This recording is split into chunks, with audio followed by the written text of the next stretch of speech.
En fouillant sur internet, je suis tombé sur un article du site cherpasteur.com qui est le blog d'un pasteur québécois du nom de Yvan Réau, qui se propose de répondre à nos questions autour de la Bible.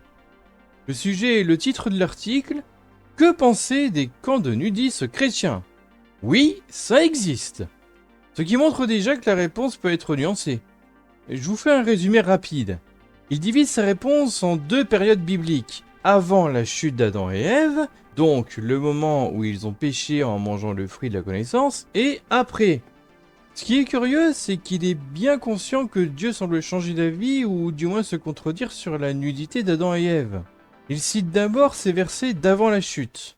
L'homme et sa femme étaient tous deux nus, et ils n'en avaient point honte. Dieu vit tout ce qu'il avait fait, et voici, cela était très bon.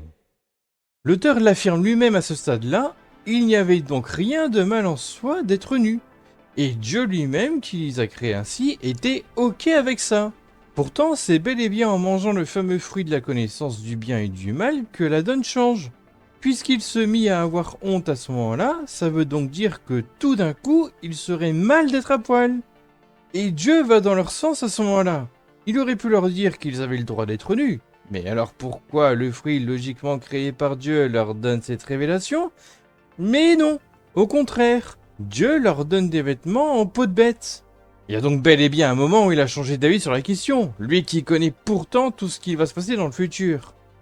Ensuite, le pasteur enchaîne les versets de la Bible qui confirment que la nudité en public est une mauvaise chose. Je vous en affiche quelques-uns ici, mais il y en a d'autres sur l'article de blog. Le lien est en description si vous voulez voir.